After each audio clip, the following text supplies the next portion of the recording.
Gaddafi's compound, intelligence centres, even a hotel used as an operations centre with a printing factory in the back for Gaddafi's Green Book. All these buildings were targeted by NATO in the air campaign under its mandate to protect Libyan civilians. NATO has been implementing the mandate with unprecedented precision. No comparable air operation in history has been so accurate and so careful in avoiding harm to civilians. With nearly 9,000 strike sorties being flown since the beginning of the operation, NATO has been at pains to emphasise the care that's been taken to minimise the danger to civilians. Given the proximity of Gaddafi's military installations, some just next door to civilian buildings, the damage is only superficial, a result of NATO aircraft using the weapon with the lowest yield whenever possible.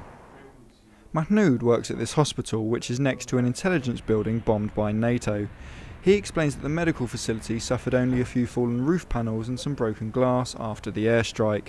I asked him why would such a place be next to a hospital. My own opinion is that the man who decided to put that security building beside this hospital thought that this would stop it from being attacked. This deliberate placing of military command centres amongst schools, mosques and hospitals made the task all the harder for NATO aircrews, as it increased the danger to the Libyan people.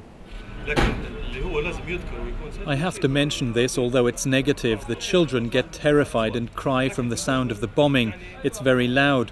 But really this is nothing, as NATO is acting in a positive way to stop Gaddafi forces who were bombing the civilians.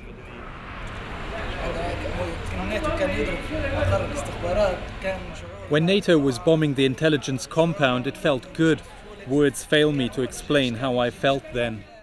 With funds being released and assets unfrozen by the international community, the National Transitional Council will eventually be able to start the job of rebuilding those parts of the country which have been damaged as a result of the conflict. Whilst an operation of this kind can never be perfect, the skill of NATO aircrews has at least made that job much easier. This is the NATO channel reporting from Tripoli.